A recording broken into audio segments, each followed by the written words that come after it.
Buenos días, jóvenes. Disculpen el retraso.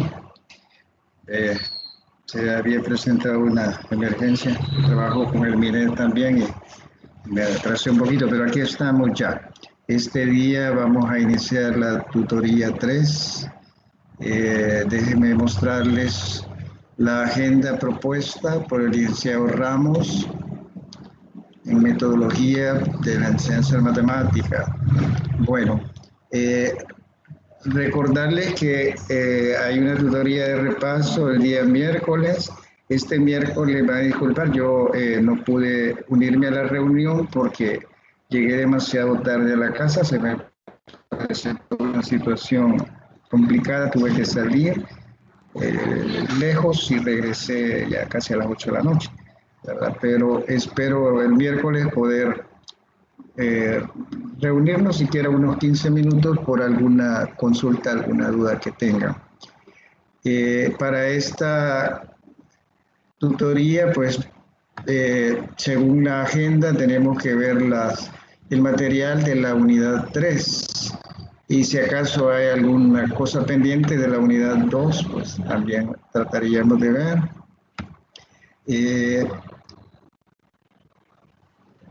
Vamos a ver algo sobre los métodos de resolución de problemas.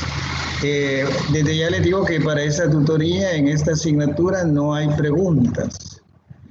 Y el trabajo de investigación que ustedes están elaborando va a ser presentado el 14 de noviembre, según la fecha se reprogramó, ¿verdad? Hoy en la agenda para este día, el licenciado Ramos me pide que avise que el 14 de noviembre es la fecha de entrega del trabajo de investigación. Entonces, como no hay preguntas de tutoría, entonces vamos a... No sé si tuvieron tiempo de leer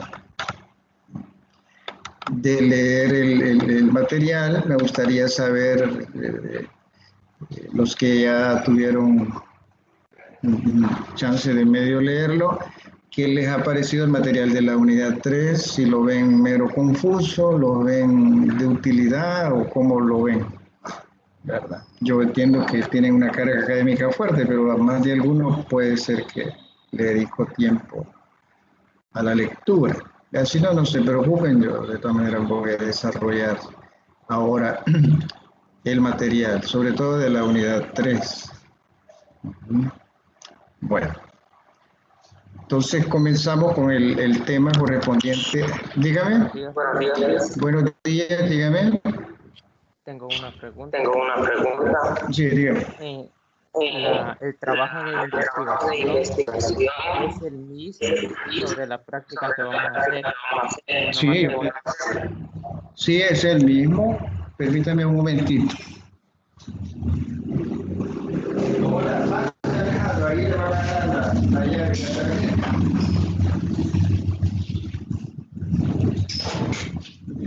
Sí, yo tengo entendido que es ese de ir a observar la tutoría. Que me imagino que ya a esta altura ya la deben haber observado. De eso se trata, que ustedes iban a observar la tutoría. Solo que hay que tomar en cuenta de que, bueno, realmente no he leído los ensayos, como todavía no ha sido el trabajo de investigación, no lo he leído porque como todavía no se ha vencido, pero estaba pensando que había que considerar algunos detallitos, no para salvar al tutor, ¿verdad? No se trata de eso, pero sí detalles que considerar, ¿verdad? Porque Lo que yo he podido observar en estas tutorías que desarrollo con ustedes es que a veces la tutoría se vuelve como bastante participativa, bastante interactiva, a veces, y en otras ocasiones no. Pareciera como que es monólogo, es solo un tutor, el tutor habla y habla y habla. Entonces, ¿cuándo creo yo que se vuelve participativa y bastante dinámica la tutoría? Pues cuando los estudiantes, a pesar de la gran carga académica que llevan, medio leen el material y vienen con ciertas dudas. Vale. Y también se vuelve participativa cuando el estudiante, a pesar de no haber leído nada, está muy atento al desarrollo que está haciendo el tutor y de repente hay algo que no quedó muy claro, entonces él decide participar y preguntar para poder entender bien el tema, porque podría ser que el profesor no lo logró explicar bien. Vale. En ese caso se vuelve participativa. Y yo he visto también que se vuelve participativa cuando es el tutor quien lanza una pregunta. Digamos, yo, por ejemplo, a veces estoy desarrollando el tema y considero que es tan importante esa parte que yo lanzo una pregunta. Generalmente la lanzo al grupo, a ver quién quiere. Entonces, ese tipo de participación sí lo he visto. Ahora, ¿cuándo es que no he visto mucha participación? Por lo contrario de lo que ya dije, cuando no han leído nada, cuando en el desarrollo de la tutoría no se está atento, por lo tanto, ¿qué va a preguntar si no ha estado tan atento? Y cuando al tutor no se le ocurre lanzar una pregunta. O sea, esas son como participaciones así como muy básicas. Probablemente habrá otro tipo de dinámicas, pero bueno, al menos en mi caso, con tanta carga de trabajo también me cuesta un poco, pero sí se pueden hacer. Ahora, les menciono eso porque según lo que yo vi en la guía, usted va a analizar ahí el trabajo del tutor y y sí, el tutor no es ningún inocente, él es el responsable de ese evento, pero también no es el único responsable. A eso me refiero. No es que yo quiera salvar a todos los tutores, no se trata de eso, pero sí que hay que saber valorar, ¿verdad? El tutor que tal vez no puso de su parte y el estudiante que tampoco puso de su parte, resulta que yo encontré una tutoría tan aburrida, tan, bueno, o al revés, ¿verdad? El tutor pone mucho de su parte, es una creatividad increíble y los alumnos más que él. Y viera qué terrible, esto se vuelve interesantísimo. Excelente. ¿Ya? Pero a eso quiero llegar, que cuando ustedes escriban, no se trata de poner inocente a medio mundo, se trata de poner las cosas como son. Yo lo que observé es esto y esto. Independientemente si es bueno o es malo, usted esto es lo que observó. Y por haber observado esto, yo propongo o sugiero esto. Es decir, mire, hágale estas modificaciones. Yo sugiero que si hicieran esto y que yo sugiero que esto y que lo otro, de eso se trata. Y con eso se va a ofender el tutor. No, al contrario, va a quedar agradecido, porque a lo mejor ni cuenta se ha dado. Y con eso se van a molestar los compañeros estudiantes. Tampoco. Porque no hemos llegado a arruinar a nadie ni a hacer quedar mal a nadie. Estamos haciendo un trabajo académico. A usted, que va a dar clase algún día, si es que no está dando ya, le dicen, vaya a observar a este señor. Porque como no se puede observar de forma presencial por la situación de la pandemia, pero al menos en línea. Y como todo va hacia eso. Allá la ministra ya dijo que el próximo año los alumnos en la escuela solo van a ir un día sí, un día no. Y ese día no es que va a estar descansando en su casa, se le va a dar una computadora y va a trabajar en línea. O sea, la misma clase que están recibiendo sus compañeros, él la va a estar recibiendo en su casa. Al final del año escolar, con todos los arreglos, sigue normal. Va, entonces, ¿qué quiere decir eso? Que mire, no está mal que hayan ido a ver una tutoría. Si ese es el futuro, no nos queda otra. A lo mejor no se elimina al 100% la clase presencial, porque también tiene sus ventajas, pero vamos a llevar las dos cosas siempre. A partir de ahora, todo va a ser así. En el caso de la universidad en línea, pues es diferente, ya todo es en línea. Raras veces son tutorías presenciales que hoy por hoy las han eliminado. Bueno, entonces, pero esas solo son sugerencias, ¿verdad? Ideas que a mí se me ocurren. Yo en lo personal quisiera dar una tutoría un poco más dinámica, pero hay ciertas limitantes. Una limitante que yo tengo es la carga de trabajo que llevo, que es fuerte. Y entonces sí preparo con cuidado el tema, pero es que no se trata solo de preparar el tema, se trata de preparar otras cosas. A veces las preparo, a veces no me queda tiempo, pero ahí vamos. Menos mal que no me iban a observar a mí, pero bueno, no voy a aparecer, yo voy a calificar el trabajo. ¿Hay algún comentario antes de comenzar con el desarrollo del tema? ¿Alguna pregunta? Si no, iniciamos entonces. Una pregunta. Bueno, dice que de hecho ya estuve viendo ahora en clase. Sin embargo, voy a utilizar lo que es en los apartados dice de que debo anotar algunos aspectos como estrategias que quizá el docente, la metodología que utiliza, las técnicas que utiliza.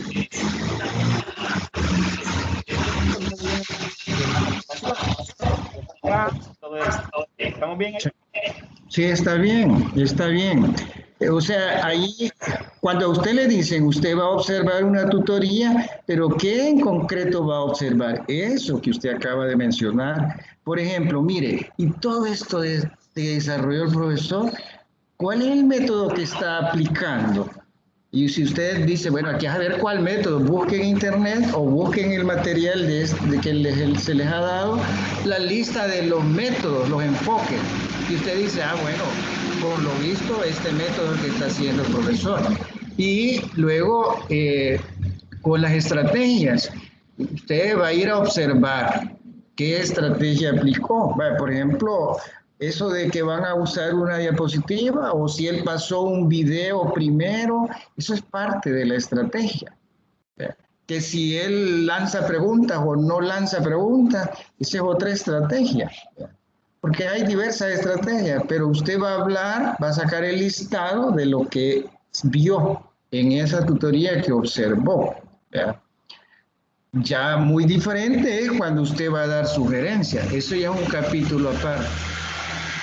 Basado en lo que vi, y como usted ya mencionó la lista de todo lo que vio, yo sugiero esto y esto. Por ejemplo, la estrategia que utilizó el docente a mí me parece muy buena. Él hizo esto, pero esa estrategia, a pesar que es buena, la podía haber mejorado un poquito aplicando esto. Cosas así. O simplemente decir, mire, yo vi que los resultados eran positivos y a pesar que no usó el gran montón de estrategias, solo una o dos, pero en vista de los buenos resultados, pues me parece que el tutor está haciendo un buen trabajo. Por ejemplo, entonces, porque cuando a usted lo mandan a ver tutoría, usted no va a inventar las cosas que observó. Usted va a hacer una lista, como que si usted llevara una lista de cotejo. En la lista de cotejo dijera método que usa el docente o método que aplica. Y después dice lista de principales estrategias que observadas en la clase. Y usted pone, la primera que vi fue esta, la segunda es esta, 2 estrategias vi. Va. Y luego las actividades que realiza el docente, ¿cuáles son? Mencione ahí cuáles. Una actividad es esa, una presentación oral basada en diapositivas o un modelo tipo Cineforum, digamos, es decir, pone un video corto, lo discuten, lo comentan y al final él da las conclusiones. Bueno, cualquier cosa que usted haya visto, pero solo sacar un listado. Hasta después, una vez dicho eso, vienen los comentarios suyos, que no van con la idea de dañar a medio mundo, van con la idea de dar a conocer que usted, con la formación que ya tiene, está en capacidad de aportar sugerencia, aun cuando no haya dado clase nunca, pero por la formación que recibió y por haber sido estudiante y sigue siendo estudiante usted, puede dar sugerencias buenas. O limitarse a decir, mire, esto que hizo el tutor me parece muy bueno, muy bien aplicado, porque yo vi esto. Ya está diciendo, como confirmando, mire, siga haciéndolo, los resultados son buenos. Cosas así, de eso se trata. Ya vamos a ver, si quieren, paramos aquí esto porque dentro de la presentación de ahora viene una parte que habla sobre eso precisamente, solo que lo plantean de forma presencial. Y yo les voy a mencionar ahí el caso de Finlandia, que ellos lo aplican muy bonito. Y Finlandia es el país número 1 con los resultados en la prueba internacional. Es decir, hay una prueba internacional, es como la PAES internacional. Y esa prueba la realizan algunos países y siempre el primer lugar desde hace muchos años lo lleva Finlandia. Se supone que la mejor educación y los mejores de esos docentes están ahí en Finlandia. Y qué curioso que los Estados Unidos, siendo un país tan poderoso, es el número 8 en la lista. Debería estar siquiera en un tercer lugar, pero es el 8. Y con posibilidades que pase al 9 después, porque como que no anda bien. Vale. Entonces, pero bueno, eso lo vamos a ver dentro de la presentación, es parte del tema de ahora. Entonces, si quieren, iniciamos y pues, me gustaría, pues, si hay algún comentario, usted participa a la hora que quiera, si hay alguna pregunta, si hay algo que yo no logro explicarlo bien, porque se trata aquí de que yo vengo a compartir con ustedes algunas ideas con respecto al tema y que todos nos vayamos claros. Bueno, lo que este señor quiso decir es esto y usted saca sus propias conclusiones. Bueno, entonces, solo déjenme hacer acá una captura de pantalla. Y iniciamos. Entonces quedamos en que hoy no hay preguntas de esta tutoría. Vale. Entonces vamos con el contenido de la unidad 3 que corresponde a este día. Unidad 3, planificación de la enseñanza y aprendizaje de la matemática. Vale. Si a veces, teniendo uno una muy buena planificación, las cosas no salen muy bien, ya se imaginan ustedes cómo saldría sin planificación. Sería un desastre. Ya se acostara. Entonces habrá que tener cuidado, ¿verdad? Vale. Entonces el tema es ese, planificación de la enseñanza y aprendizaje de la matemática. En adelante, siempre que se haga referencia a planificación, se entenderá como una secuencia formativa tendiente a la construcción progresiva de conocimiento matemático a través de un proceso didáctico. O sea, pongámonos de acuerdo. ¿Qué vamos a entender todos por planificación? Aquí creo que le han aprendido a los abogados. Los abogados son número 1 para eso. El abogado dice, bueno, mire, para que no cada quien lo interprete de su manera, escribamos en la ley, en el código, qué vamos a entender por tal cosa. Y en eso nos vamos a basar. Aquí comenzamos igual como los abogados. Mire, pongámonos de acuerdo. ¿Qué vamos a entender todos por planificación? Y aquí lo dicen, mire, secuencia formativa, porque como es toda una secuencia, recuerden que son varios temas y varias actividades. Secuencia formativa tendiente a la construcción progresiva. Fíjese bien, dice construcción progresiva, es decir, hace referencia al constructivismo. La educación bancaria aquí queda un poquito fuera, porque dice construcción progresiva. Si ya estuviéramos hablando de educación bancaria, pues ya no se hablaría de construcción progresiva, sería que hablar de otra cosa. ¿Y construcción progresiva de qué? De conocimientos matemáticos. ¿A través de qué es que van a llegar a esos conocimientos matemáticos? A través de un proceso didáctico. Hoy sí ya estamos claros qué vamos a entender por planificación. Ahora, ¿qué es proceso didáctico? El proceso didáctico es una serie de pasos ordenados lógicamente que permiten realizar de una forma correcta el proceso de enseñanza-aprendizaje. Dicho proceso debe llevarse a cabo en cada clase que se imparte en un determinado día escolar. Vale. Entonces estamos hablando de pasos ordenados lógicamente, con el objetivo de realizar de una forma correcta la enseñanza-aprendizaje. O sea, no se trata de que a como salga, ¿verdad? O como dicen unos profesores, de entretener a los alumnos. Es que no me han mandado a entretener. El profesor que dice, a mí me han mandado a entretenerlo, es como cuando uno contrata a un payaso. Y el profesor no es un payaso. Pero ellos solitos se están poniendo como payasos. Ah, yo vengo aquí a entretenerlos.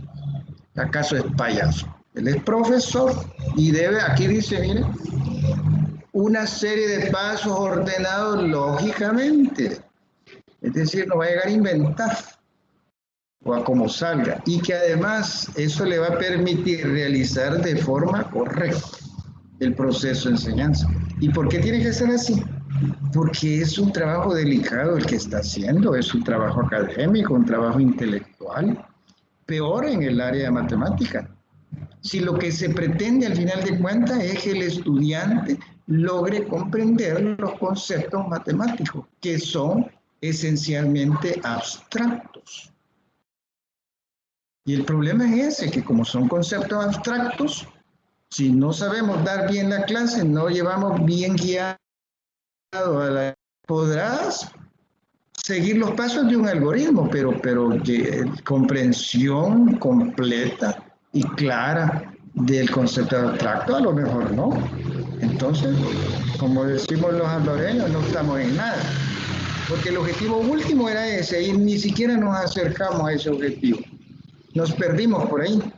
Para no perdernos es que se siguen esos pasos ordenados de manera lógica. Va, sigamos. Vale. Ahora vamos con las fases. Pero antes quería saber si tiene algún comentario. Con esta pequeña introducción, que ya vimos que vamos a entender por una cosa y por la otra. Porque yo le insisto en algunos detalles porque se ve fácil el asunto, pero no es algo delicado cuando se quiere hacer bien. Y el alumno capta. El alumno dice, no, hombre, la clase con este señor es bien chiva, pero está resolviendo problemas matemáticos complejos, pero él lo encuentra divertido, lo encuentra interesante, quiere decir que el profesor es muy hábil, porque no es solo cuestión de que si usa o no usa el libro hermano. Bueno, vamos ahora con las fases del proceso didáctico que plantea acá. La primera fase es la motivación. Debe inducirse al alumno al aprendizaje. Fíjese bien, inducción. Inducción es como cuando usted llega a la universidad por primera vez. Le dan un curso. Yo no sé si en la Nacional lo dan, pero en otras universidades lo dan. Es un curso de inducción, otros le llaman de ambientación, porque no es lo mismo bachillerato que universidad. Es diferente. Allá todavía eran considerados menores de edad. Aquí en la universidad todos son considerados mayores de edad. La metodología es diferente. La autonomía es un poco mayor en la universidad. Los hábitos de estudio tienen que ajustarse. Bueno, hay una serie de cosas. Entonces, se da un curso de inducción y la primera parte de la clase es esa. Vale. Debe tomarse en cuenta tanto la motivación extrínseca o externa, o sea, la que da el maestro, y la intrínseca o interna que posee el alumno. Y es importante que la primera lleve a la segunda. Es decir, yo no puedo motivar a la gente. La motivación es personal. Yo me tengo que motivar a mí mismo. Y el profesor entonces, ¿qué va a hacer? Estimular, hacer algo, hacer una actividad, crear una situación que estimule al alumno para que él se motive y se entusiasme por aprender. Por eso aquí dice que la motivación extrínseca o externa es la que da el docente y la da para hacer surgir la intrínseca, que es personal y que solo la puede realizar el alumno. O sea, se hace la primera para generar la segunda, pero ¿quién la va a realizar y quién la va a poseer? El alumno. Si esta primera parte nos la saltamos, ya comenzamos mal. Así como dicen en El Salvador, de entrada vamos mal. No hay motivación. Vale. Luego va a la segunda parte, que es la presentación de la clase. Consiste en una breve introducción al tema, actividades y destrezas que se trabajarán. En esta presentación de la clase le da el panorama completo. Sí, como un esquema, digamos. Usted da una breve introducción, breve porque todavía no está desarrollando el tema completo. Solo es para ubicarse. Va, señores, ¿hoy de qué vamos a hablar? ¿Cuáles son las actividades que vamos a realizar? Mencionarlas así rapidito para que ellos ya vayan pensando. Y luego las destrezas que se van a trabajar. En otras palabras, le estamos presentando un vistazo general de todo lo que vamos a hacer al estudiante, para que él se ubique. Y con eso no lo queremos desmotivar, si ya lo logramos motivar en la primera. No, lo que estamos haciéndole ver es el trabajo delicado que vamos a hacer, pues. Pero no solo mostrarle el trabajo delicado, sino sabérselo mostrar, que él lo vea como atractivo, interesante, para que le den ganas de continuar con el desarrollo de la clase. Vale, una vez visto ese panorama, el alumno ya se ubicó, ya sabe que va a estar algo complicadita la clase, cosas así. Vamos con la siguiente parte, que es el desarrollo. Esta es la parte más importante del proceso, ya que en él se llevan a cabo todas las actividades necesarias para el desarrollo de las destrezas necesarias en el pensamiento matemático. En él se presentan los conceptos matemáticos acompañados de la ejercitación necesaria para alcanzarlos. Es muy importante tomar en cuenta que esta parte del proceso didáctico interactúan tanto el maestro como el alumno, considerándose un aprendizaje guiado. Vaya, los dos deben participar. Y de lo que se trata es de un aprendizaje guiado.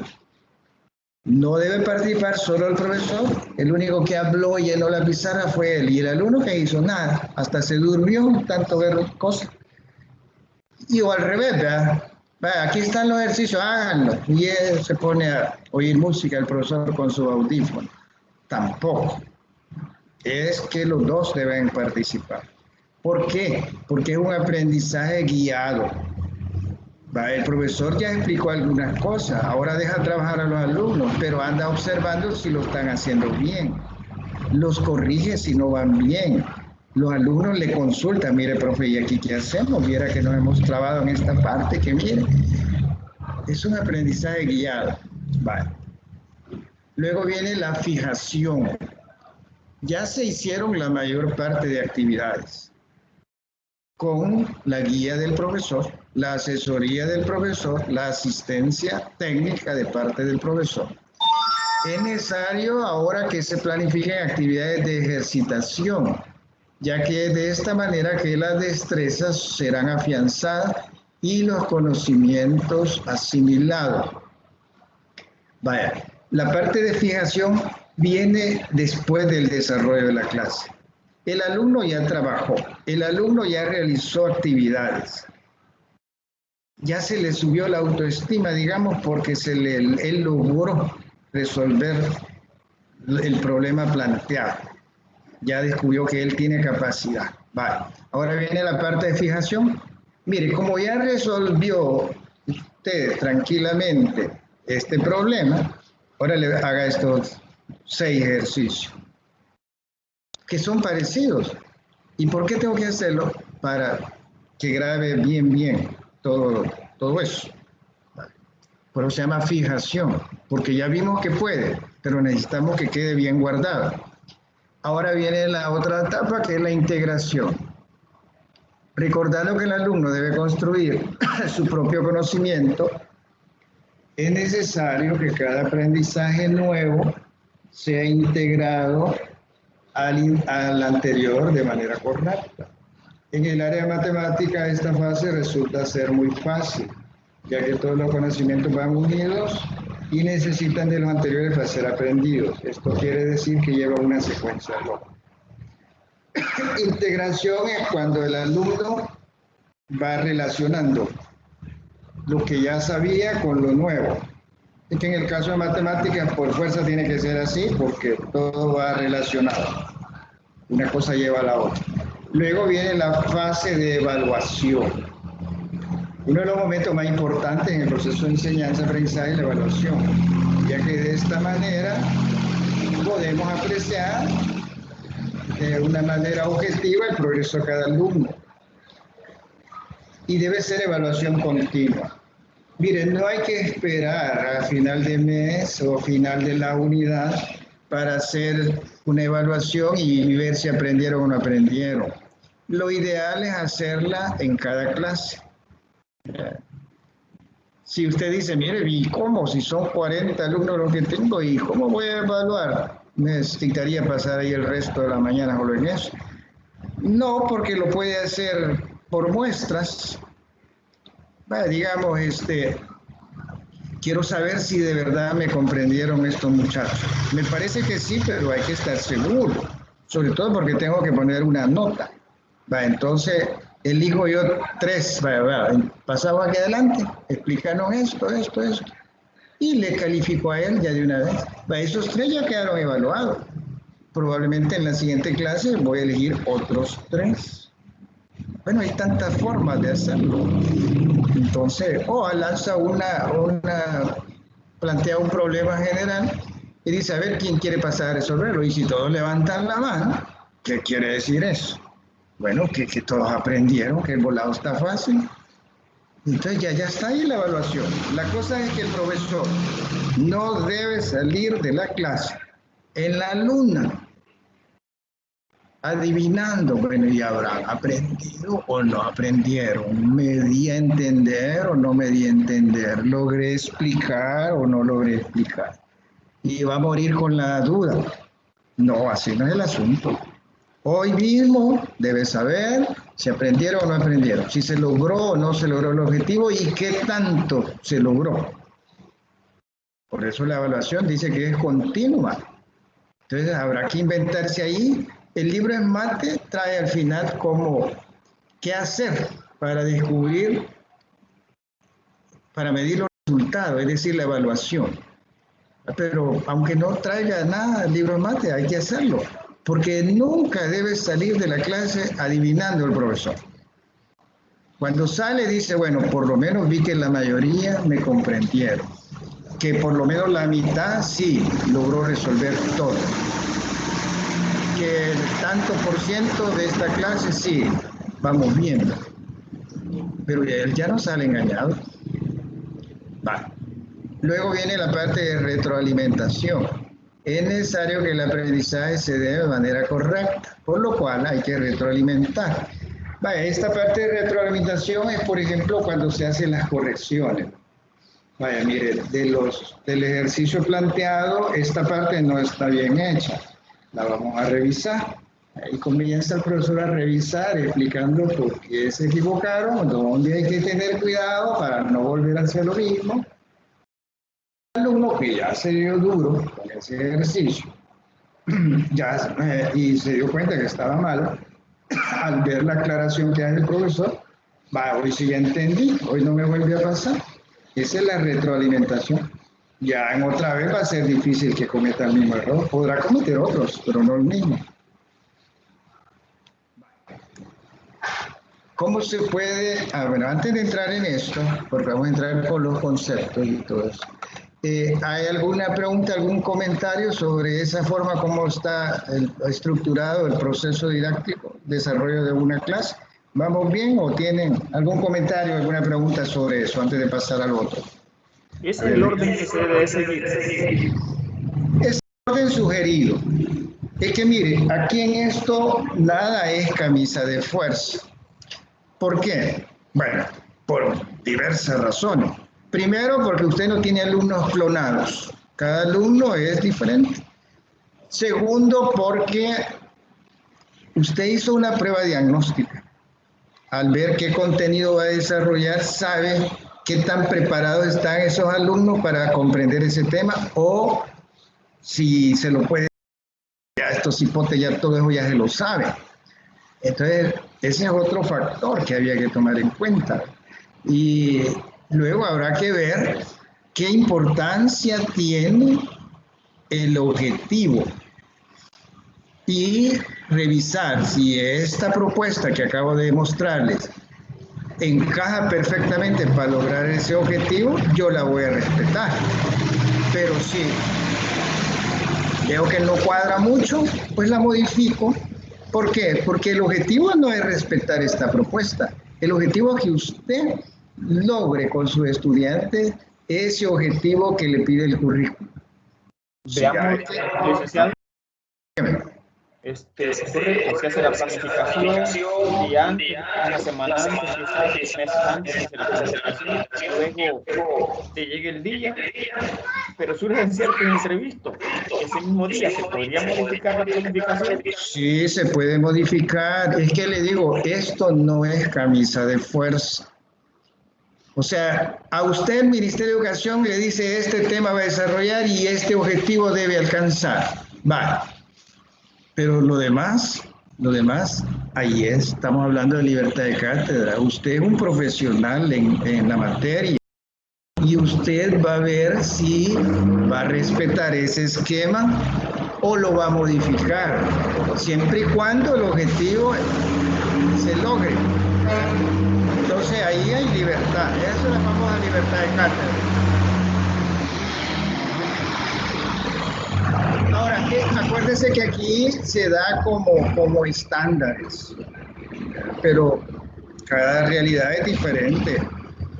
Yo, por ejemplo, estuve en unas capacitaciones con profesores italianos, porque como ellos llegaban allá a capacitarnos a cada rato, los de la Universidad de Bolonia, a veces seguían ellos cabal este esquema, al pie de la letra, y a veces ni por cerca. De repente salía el profesor y decía, vale, vamos a ver este video, dura 1 hora. Y luego, terminado el video, decía, aquí están estos. Y nos daba los papelitos, hagan grupos, discutan, tienen tantos minutos, esto y lo otro. O sea, ahí no seguía este esquema, pero estaba desarrollando el tema. Y como el objetivo que él pretendía se iba a lograr, no importaba si se respetó el esquema o no, porque es que no es camisa de fuerza, ¿verdad? Así que no hay problema en eso, ¿verdad? Eso es como el médico. El médico detecta cuál es el problema de la persona. Y entonces él dice, bueno, hay 3 vías para resolver eso. ¿Cuál voy a tomar? Y comienza a estudiar cuál es la mejor, la que causa menos efectos secundarios, esto y lo otro. La ciencia médica le puede decir, mire, para esta enfermedad lo ideal es hacer esto. Sí, pero ese es el estándar. Pero puede ser que esta persona parezca el estándar, pero puede ser que no. Y si no cuadra con el estándar, yo como médico lo voy a modificar por las condiciones de esta persona. Aquí es lo mismo, ¿verdad? Bueno, ¿algún otro comentario? Muchas gracias por su intervención, interesantísimo. Bueno, si no, continuamos entonces. Ahora vamos a entrar a ver, dentro de la planificación siempre hay contenidos conceptuales, procedimentales y actitudinales. Entonces lo que vamos a ver a continuación es cómo enseñar cada uno de ellos. A veces nosotros nos quedamos exclusivamente con los conceptuales y la verdad es que los tres son importantes. Si no veamos los resultados, pues en El Salvador la parte actitudinal, no digo que la ignoramos, la descuidamos. Quizás no todos, pero muchos docentes la descuidan. No, si aquí lo importante es que entiendas este concepto del cipote. Y lo demás, es que lo demás también, si por algo se lo ponen en la planificación. La descuidamos, ¿verdad? Y nos damos cuenta de que los contenidos actitudinales son importantes cuando el cipote comienza a portarse mal. Y decimos, bueno, ¿y este monstruito? ¿Cómo es que se llegó a ser monstruito? Pero ya es tarde, pues para entonces ya se ha generado una serie de cosas. Bueno, veamos qué dice acá. ¿Cómo se puede ayudar a enseñar, a aprender los contenidos conceptuales? Número 1, identificar las características del concepto, de qué estamos hablando. Número 2, distinguir un concepto de otro, no confundirlos. Número 3, hacer énfasis en la diferenciación progresiva, ¿verdad? Como diferenciación progresiva es que cada día las cosas van cambiando y habrá que ir identificando. Número 4, atender a la integración de conceptos a la nueva estructura cognitiva a través de ejemplos positivos y negativos. O sea, las dos caras de la moneda. Número 5. Los hechos o datos pueden ser aprendidos de forma memorística. Como son hechos o datos, ahí sí no hay de otra más que memorístico el asunto. Pero estamos hablando de hechos o datos. En el caso de los conceptos, se necesita que el educando establezca relaciones significativas con los conceptos que ya posee. Un concepto, al final de cuentas, es una definición, una idea. Se le puede olvidar al muchacho. Para que no se le olvide tan fácil y para que vea la utilidad, debe enseñársela a relacionar con otros conceptos que él ya tiene guardados.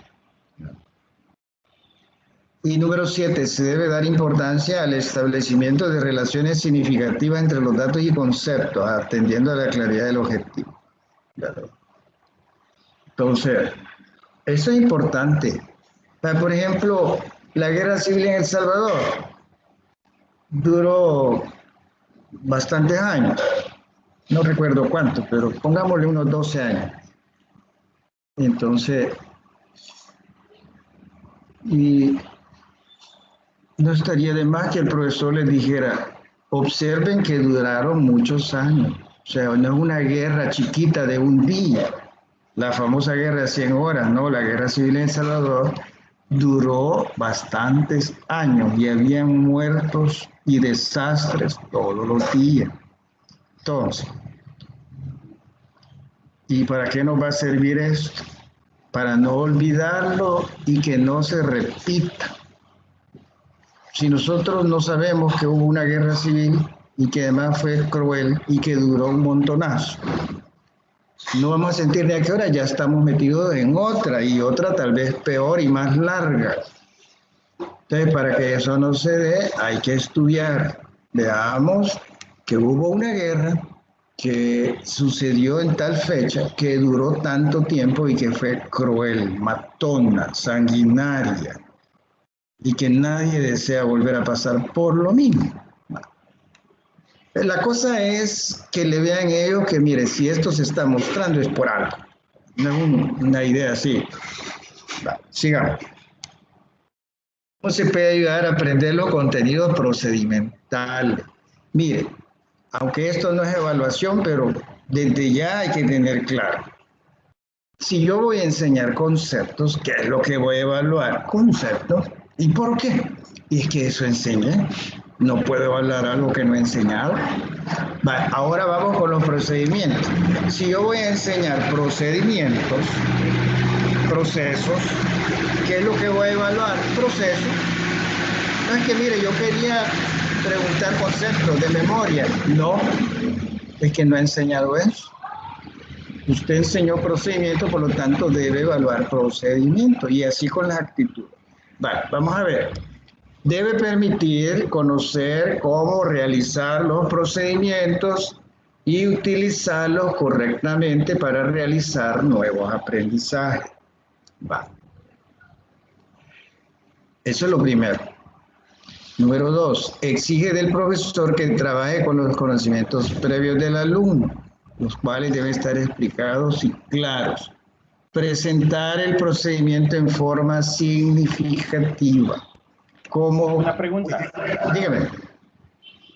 El docente enseña un método para resolver ecuaciones. Sí. Pero de repente el estudiante tiene un padre que es matemático y le enseña otro método. Sí. Otro procedimiento. Entonces el profesor le coloca o le califica mal porque no está utilizando el procedimiento que él le enseñó, sino que el procedimiento que el papá le enseñó. ¿Estaría bien eso?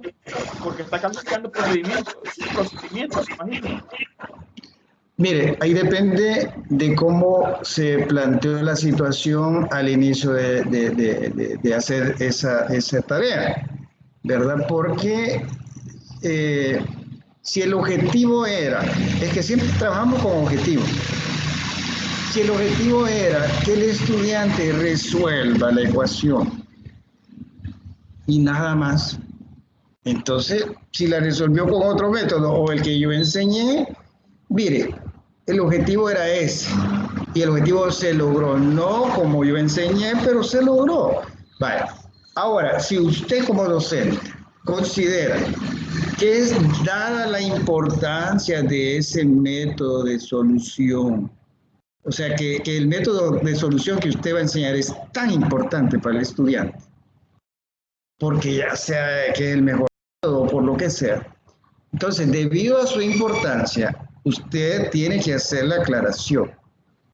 Como me urge que aprendan bien este método, en esta ocasión no les voy a permitir que lo resuelvan con otro método, aunque hayan otros 10 métodos más para resolverlo. Pero quiero estar seguro que este lo pueden utilizar.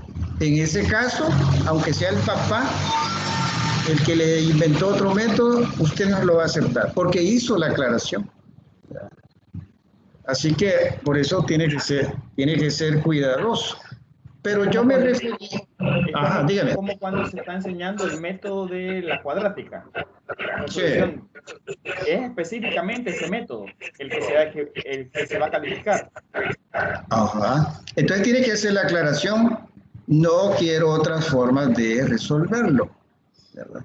Con otro tipo de tareas, probablemente, bien, mira, aquí lo que me interesa es que usted lo resuelva y que la respuesta sea correcta. Eso es lo único que me interesa. Entonces el estudiante dice, bueno, nos ha dejado en libertad, porque quien da la libertad es usted es el que decide ahí. Ahora, si usted dice, no, por favor no me vayan a aplicar otro método. Es que mire, yo tengo un software, bueno, pero yo quiero que aplique este. Y si me viene con que el software lo resolvió, pero yo no quiero ese. Entonces ahí usted está poniendo su restricción. Usted sabrá por qué la pone. ¿Ya? Porque usted tiene una meta que cumplir, hay un objetivo que le da el currículum. Entonces usted sabrá si poner o no poner esas condiciones, ¿verdad? Entonces, pero yo en la parte anterior a lo que me refería es a la coherencia. Es que viera qué común es entre los docentes que lleguen a evaluar una cosa que no han enseñado. El ejemplo clásico es la PAES. Es el típico ejemplo. Allá en bachillerato hay una materia que se llama computación y ahí dice fundamentos de programación.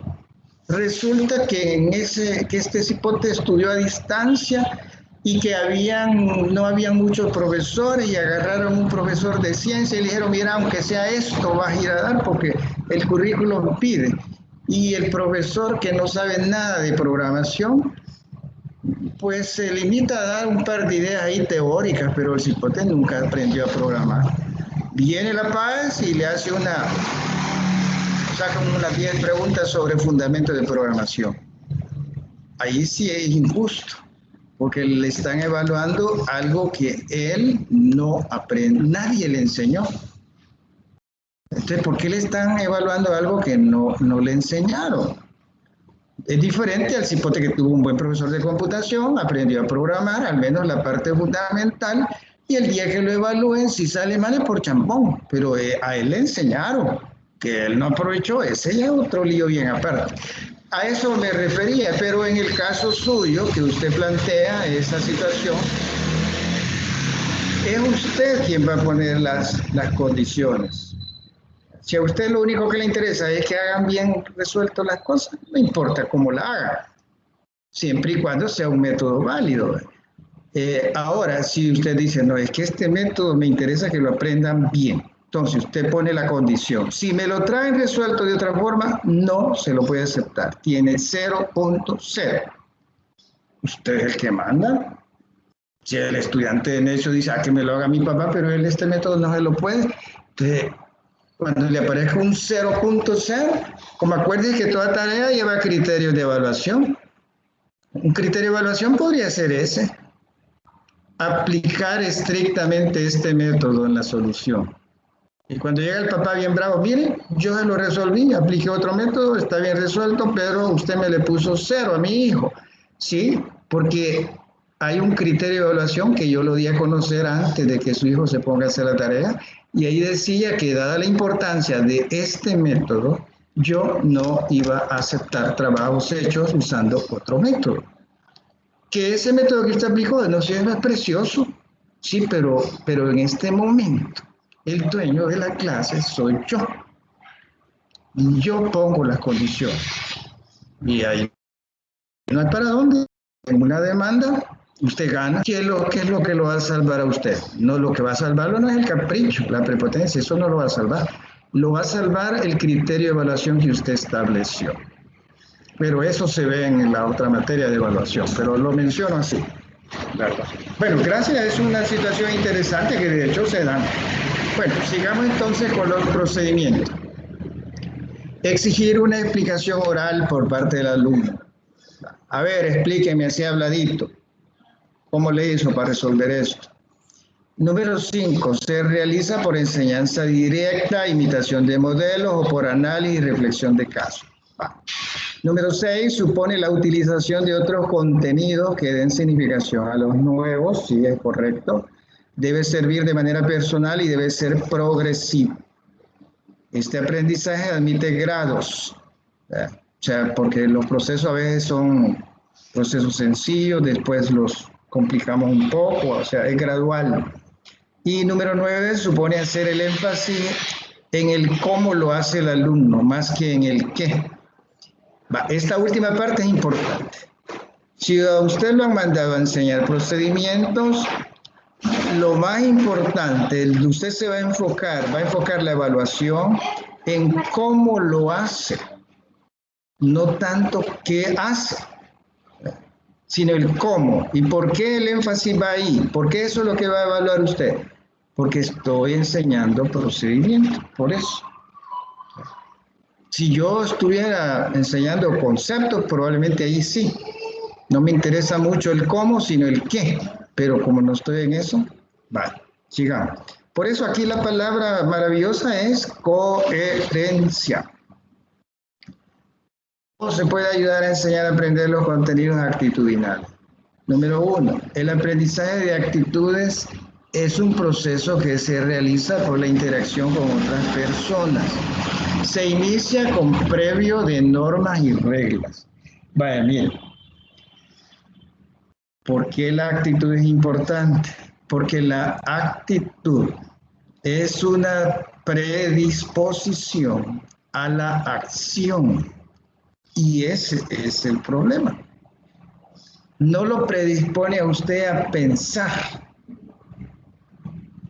sino que lo predispone a usted a actuar. Miren en Estados Unidos lo que se da. Si el delincuente es blanco, lo tratan con consideración. Si es negro, hasta lo matan.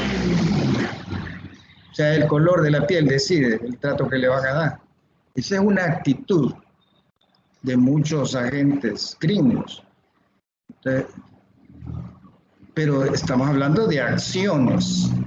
Cómo actúa el agente frente a un blanco y cómo actúa frente a un negro. Es una actitud. Y no es una... Por eso la actitud es grave. Porque me predispone a mí a cómo voy a reaccionar, cómo voy a actuar. Yo no me voy a quedar así en meros deseos.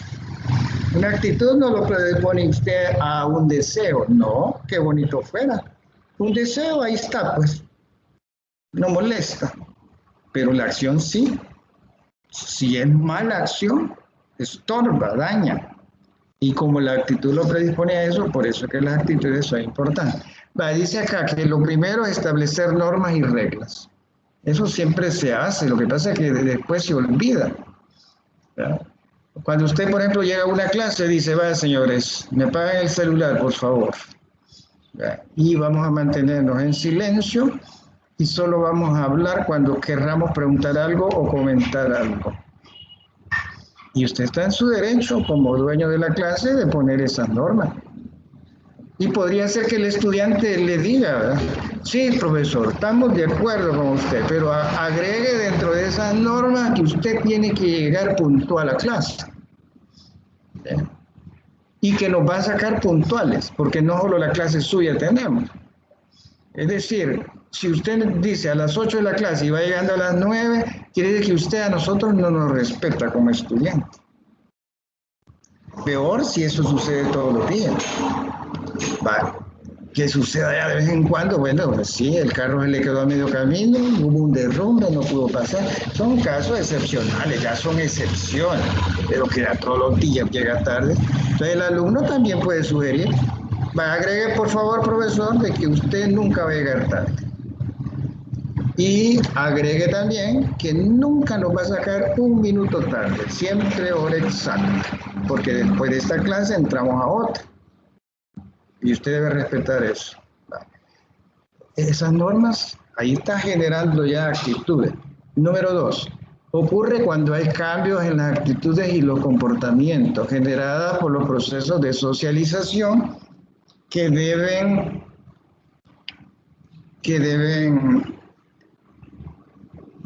enfatizar en la adaptación a las incidencias sociales. Dice que el aprendizaje puede hacerse de 3 formas. ¿Cómo sería? Condicionado, cuando se utiliza el refuerzo y el castigo. Condicionado, lo que hacen las mamás. Le dicen al niño, si estás de malcriado, tu chancletazo.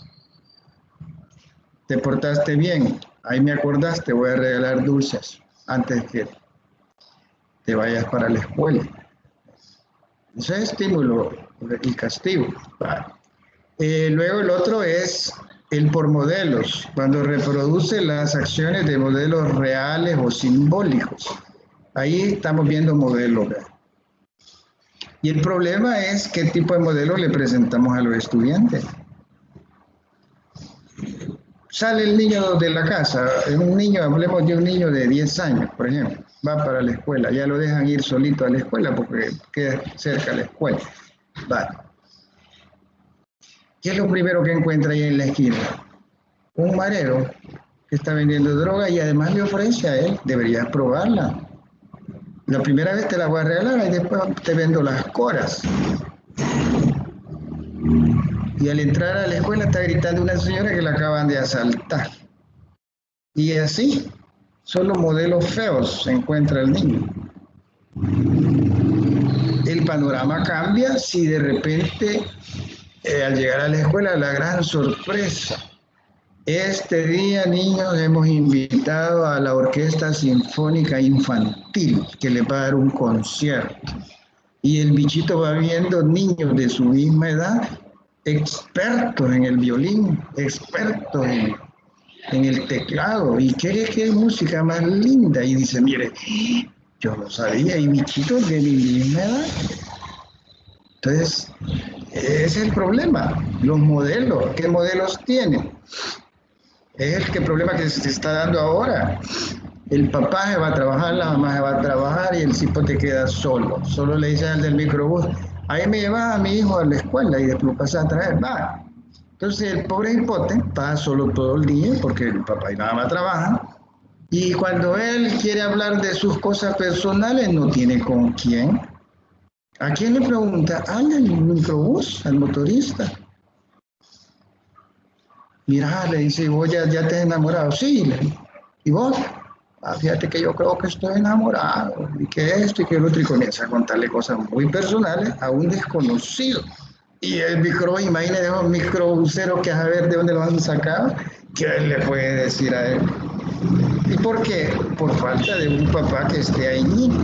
Y el papá a veces no tiene la culpa, viene bien cansado del trabajo, ¿y a qué hora va a poder platicar con el cipote? Viene medio muerto, ya solo medio come y a dormir, porque ya no aguanta. Y el siguiente día, cuando el cipote despierta, el papá ya se ha ido para el trabajo. Esa es la cruda realidad de muchos hogares. Entonces necesitamos como plantear modelos. O sea, siempre en las escuelas hay que invitar modelos bonitos para presentarle la otra cara de la moneda a los niños.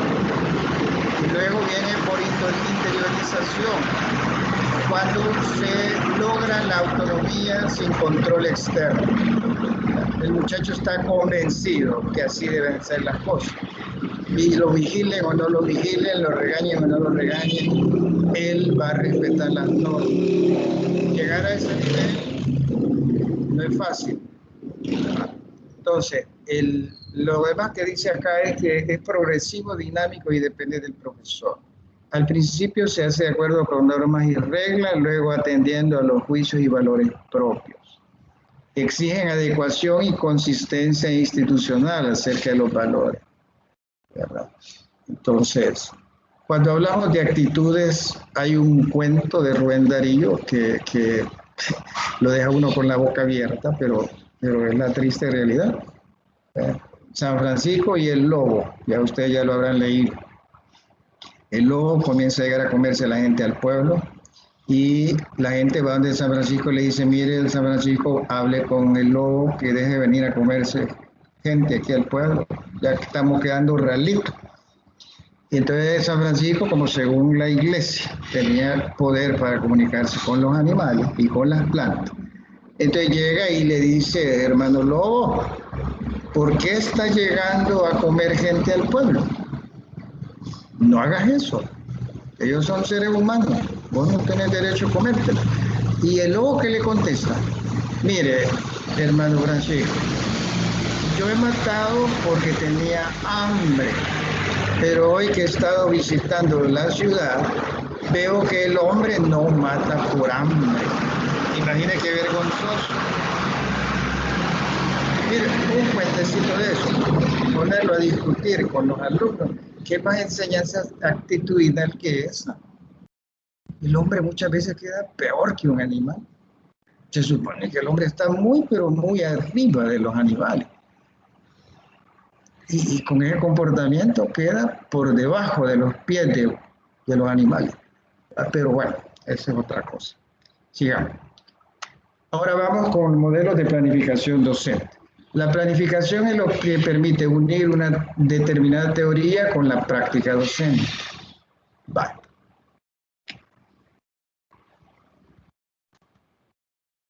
Aquí hay varios modelos. Estamos hablando de modelos de planificación docente. Y hay varios modelos. El primer modelo es el academista. Entonces, este modelo se caracteriza por estar centrado en la enseñanza más que en el aprendizaje. Es más importante que el alumno sea capaz de repetir lo dicho por el docente que su capacidad de comprender y apropiarse del conocimiento. Por eso dice que en este modelo lo más importante es la enseñanza, no el aprendizaje. El famoso profesor, mire, yo voy a desarrollar los temas. Lo demás, cosa del alumno, hay que ver si aprendió o no aprendió. Yo voy a cumplir, páguenme, yo voy a cumplir. Ese es el famoso academista. Cuando yo veo esto siempre me acuerdo de la diferencia entre una academia y una universidad. ¿Saben ustedes cuál es la diferencia? Para que después entendamos mejor este concepto. A ver, pongamos una academia, la famosa Academia de Corte y Confección, que hoy no sé si hay todavía. O quizás hay, ya le cambiaron nombre. Bueno, la famosa Academia de Corte y Confección. ¿A qué llegaba la gente ahí? A aprender a hacer camisas y vestidos. ¿Qué otra cosa? Aprendía nada. Y la profesora que hacía enseñar cómo se hace eso. Punto. Y hasta ahí llegaba. Eso era todo. Y había cumplido ya la meta. Que si aprendió o no aprendió, el cipote que iba ahí a sentarse, ese ya era muy aparte. Va. ¿Y la universidad qué es lo que hace? Pues también eso, pero además investiga, hace propuestas con toda la rigurosidad académica que le exige el nivel universitario. Entonces, cambia el panorama. Las universidades están capacitadas para hacer investigaciones serias sobre la realidad actual. Entonces, no se compara una academia con una universidad. Vale. Ahora, volviendo aquí al modelo académico, se trata de, mire, enseña y punto. Ahí si él aprendió o no aprendió, que mire cómo sale. Luego viene el modelo conductista. Los problemas surgidos a raíz del aumento de alumnos posibilitaron la instalación del conductismo. Vale. Y ejemplo aquí es Chile, donde elaboraron materiales didácticos estandarizados que pretendían evaluar por igual a los estudiantes. Se supone que hicieron todo eso para que la evaluación sea más objetiva, facilitar la corrección. El conductismo se manifiesta a favor de una mirada que desvincula el saber de la subjetividad, pues cree en la posibilidad de un conocimiento puro. Así los alumnos siguen aprendiendo de forma memorística y reiterativa, a lo que se agrega la noción de aprendizaje a través del refuerzo y la lógica del estímulo-refuerzo. En este modelo conductista se prevalece siempre la enseñanza de forma memorística y reiterativa, los famosos algoritmos. Siga estos pasos y las cosas le van a salir nítidas. Pues no es que sea malo, lo que pasa es que si nos quedamos solo con eso, estamos mal. El último es el modelo constructivista y cognitivo. Debido a la necesidad de equilibrar la calidad de la educación, es que aquí en El Salvador se hizo una reforma curricular. Y decía ahí en el currículum oficial que es un modelo constructivista y cognitivo. Ese es el modelo que supuestamente lleva el currículum oficial del Ministerio de Educación de El Salvador. El modelo constructivista supone un énfasis ya no en la enseñanza, sino en el aprendizaje. Mire, esto le da vuelta a las cosas. El énfasis ya no es en la enseñanza, sino en el aprendizaje. Es decir, en los progresos del estudiante, más que en los conceptos impartidos por el maestro. O sea, no es que no sea importante lo que enseña el maestro, pero es que eso no es lo más importante. Lo más importante es que aprendió el cipote. Porque el maestro pudo haber sido brillante a la hora de enseñar, pero realmente, como dicen, bueno, para eso le pagan, ¿verdad? Pero ¿qué es lo que aprendió el muchacho? Es que no aprendió nada. Entonces, aquí en El Salvador dicen, entonces no estamos en nada. Por su parte, el modelo cognitivo se centra en los procesos mentales del alumno y en su capacidad de avanzar hacia habilidades cognitivas cada vez más complejas. De esta manera ya no hablamos únicamente de conceptos, sino de capacidades cuya estructura es secuencial. Vale. Si nos basamos en esto, en este modelo constructivista y cognitivo, planificar ya no puede ser simplemente elaborar un listado de contenidos, sino también incluir los aprendizajes que se espera lograr en los alumnos y alumnas las actividades a través de las cuales el docente se propone lograr este aprendizaje y finalmente cómo se va a evaluar. Mire, aquí ya aparentemente hubo una complicación, pero no, porque lo que está haciendo es ampliando todo para dar un excelente trabajo. Antes, con los otros modelos, bastaba con que usted diera la lista de los temas que a desarrollar y ya. Se quedaba corto. Ahora no es suficiente. Usted tiene que agregar, además de los contenidos que va a desarrollar, las actividades a través de las cuales va a enseñar usted esos contenidos. Y luego, ¿cómo va a evaluar? Para que el trabajo sea completo, integral.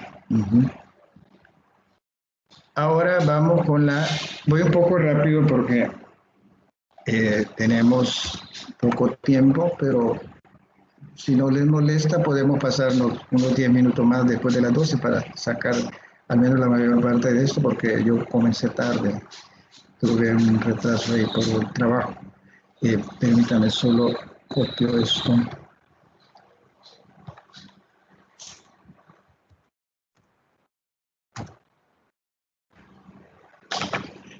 Entonces ahora vamos con la otra parte de las planificaciones. Estamos hablando de clasificación de las planificaciones. Según el tiempo invertido, puede ser planificación anual, una unidad didáctica y una clase. La planificación anual no es tan detallada como las otras. Luego viene la planificación de una unidad didáctica, que es más breve que la anual. No se rige por un número fijo de horas, sino que cada docente lo decide. Vaya. En la planificación anual... Una pregunta, Lick, una pregunta. Dígame. Lo escucho, dígame. Cuando el profesor comienza a dar clase, o sea, ya por enero, febrero, le entregan un documento al director. Supuestamente la planificación. Sí. Entre esa planificación está la planificación de las clases. Fíjense que en la mayoría de escuelas se entrega la planificación anual y la planificación de las unidades didácticas. Lo que la mayoría de escuelas y colegios no piden es la planificación de clase. ¿Por qué no la piden? No es porque no sea importante, sino porque la planificación de la clase, por ser más específica, y porque el docente la puede ajustar en cualquier momento, según la circunstancia, por eso no la piden. ¿Y cuándo sí la piden? Cuando el director o el supervisor llega de visita al aula, que la misma ley exige que deben hacer por lo menos 3 visitas al aula en el año. Entonces llega el director y con todo derecho, o el supervisor, con todo derecho le dice a la docente: este día vamos a observar su clase, ¿me permite el guión de clase, por favor? O sea, le está pidiendo. ¿Y por qué no lo pidió al inicio del año? Porque, mire, por ejemplo, esto de la pandemia, pues si esto no estaba en la cuenta, apareció así de repente. Entonces hay cosas que no están previstas y entonces los docentes el guión de clase lo modifican a última hora. Entonces, si lo modificó el que entregó en enero, ya no vale. Él no está usando ese. El que sí vale es el de unidad, porque ese rara vez se le hacen cambios a medio año. Pero el guión de clase, si es a cada rato, lo cambian. Porque de repente el MINED dice: vaya, mire, vamos a participar en este proyecto educativo. Esto lo van a incorporar en sus clases. Es algo que no estaba en la cuenta y que, como es el MINED que lo pide, hay que ver cómo se integra la clase. Entonces ya el guión de clase va a cambiar. ¿De qué sirve el que yo entregue en enero si hoy en junio el MINED me está obligando a hacer eso? Entonces, por eso no se exige. Sí lo piden y es obligación que lo presente el día que el supervisor llega a el aula. Pero me explico, no lo piden porque lo cambian a cada rato. En cambio, el plan de unidad, si acaso lo cambian al final del año. Porque sí lo cambian, pero al año. Y al siguiente año ya va modificado y lo vuelven a presentar y lo presentan en enero, igual que la planificación anual. El otro problema con el guión de clase es el tiempo dedicado a los temas. Porque el plan de unidad dice ahí más o menos cuántas horas son, pero ese es un supuesto. Ya a la hora y las horas, podría ser que el tema sea tan complejo que requiera más tiempo. O podría ser que no me equivoqué, lo había puesto para 4 horas y en 1 hora y media lo terminé. Entonces el guión de clase lo ajustamos. Por eso. ¿Verdad? Bueno, entonces quedamos, son 3 tipos de planificación. Las 3 son importantes. ¿Y cuál es la que más usa el profesor? Pues el guión de clase. Bueno, un profesor responsable. Porque aquí hay cosas feas, ¿verdad? Una cosa fea es, por ejemplo, que venden las planificaciones ya hechas en los ciber. Yo llego, mire, ¿tiene planificación anual? Sí, véndame una de tal grado y véndame una de unidad didáctica y si tiene guión de clase, véndame. Y cuando a mí me lo piden, solo le cambio la portada y la presento. No sé ni qué es lo que va a ir. Entonces el director pone la firma, el sello de aprobar. ¿Qué es lo que aprobó? Ni él tampoco lo lee. Y cuando uno llega al grado y entonces, vengo a observar la clase y de repente me presta su guión de clase, por favor. Y en el guión de clase dice ahí suma de quebrados, que ese tema tocaba para ese día en la clase de matemática, porque he llegado a observar la clase de matemática. ¿Y la profesora qué está haciendo? Bueno, la profesora ese día está viendo ¿cómo se llama?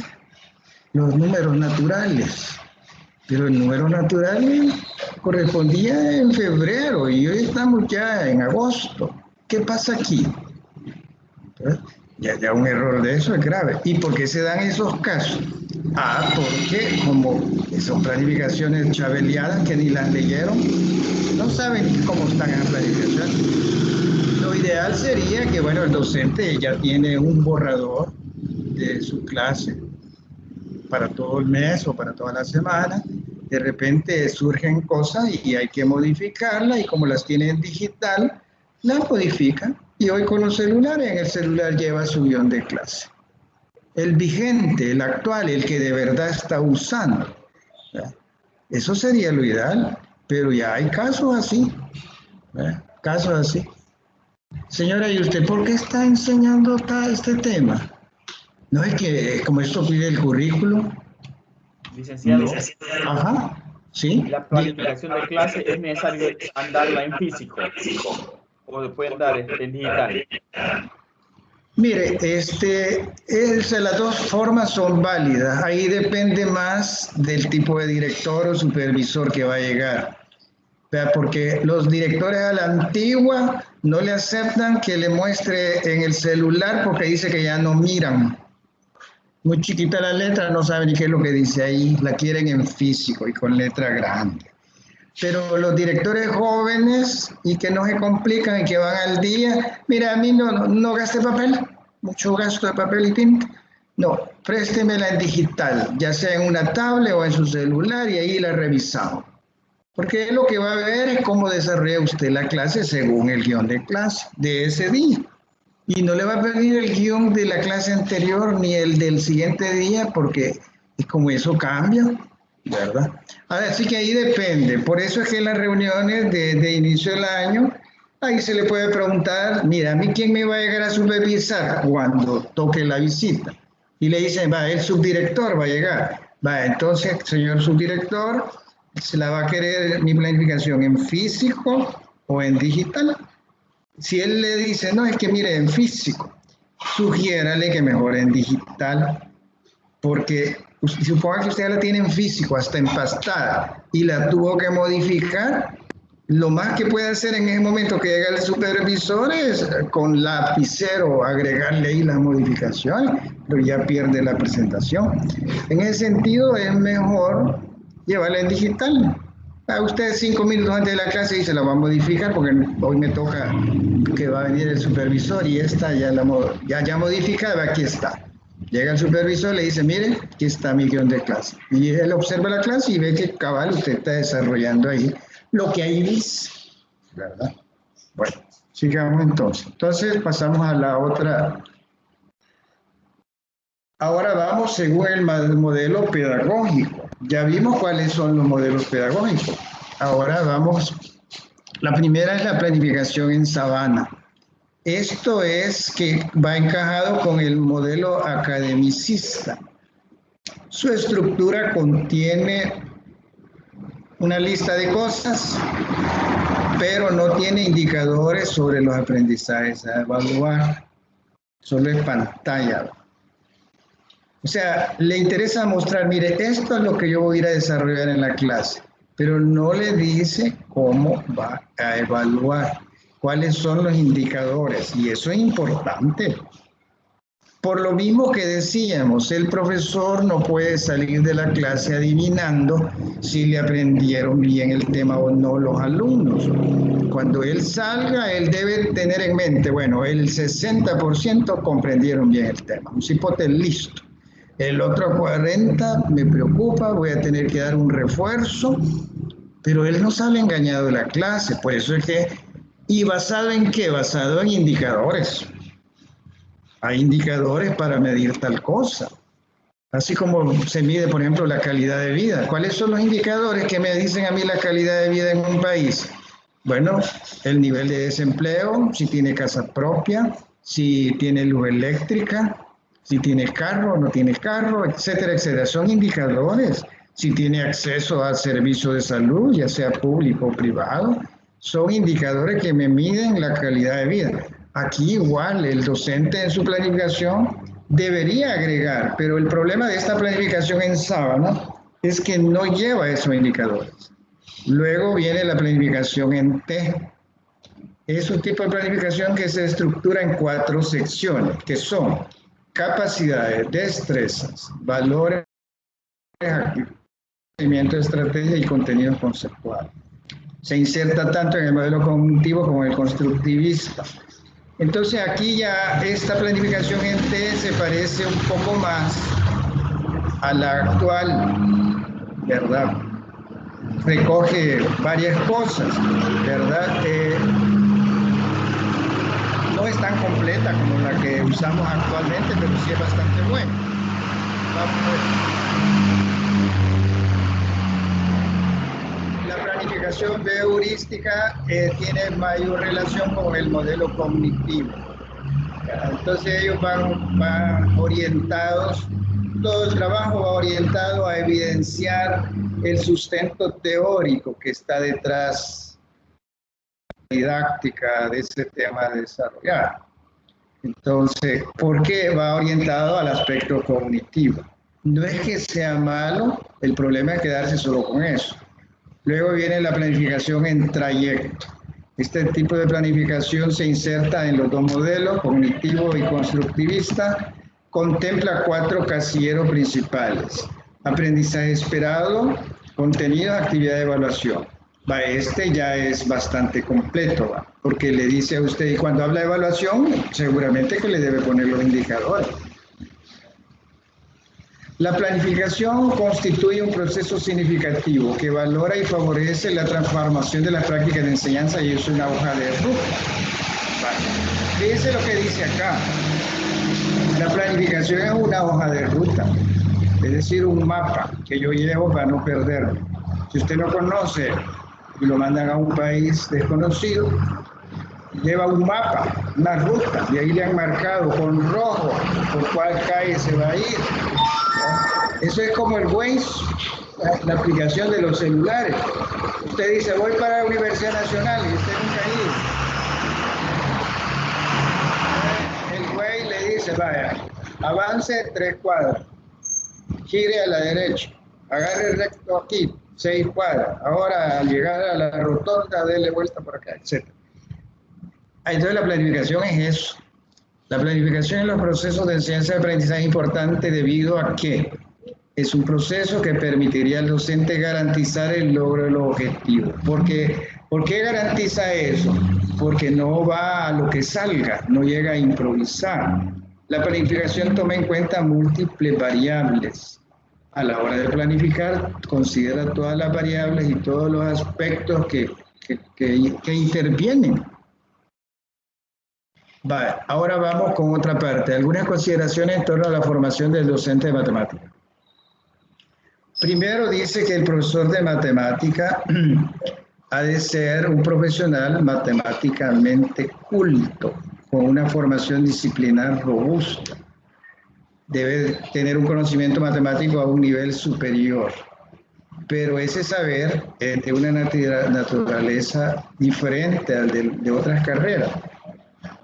Este es un conocimiento proyectivo en el sentido de que no es para su uso exclusivo, sino para hacerlo llegar a otros a través de la enseñanza. En el contexto de la didáctica francesa, el proceso de transformación del conocimiento matemático superior en un conocimiento a enseñar es lo que se denomina transposición didáctica. O sea, el profesor lo que tiene que hacer es una transposición, es decir, ajustar al nivel en que está. Si le va a enseñar un tema de matemáticas, no es lo mismo enseñárselo a alumnos de tercer grado que a tercero de bachillerato. Es bien diferente. ¿Por qué? Porque ya a esa edad se supone que se han adquirido ciertas competencias que el niño no tiene. Eso se llama transposición. Lo que va a enseñar es lo mismo, pero la forma como lo va a enseñar requiere hacer cierto ajuste. A eso se le llama transposición didáctica.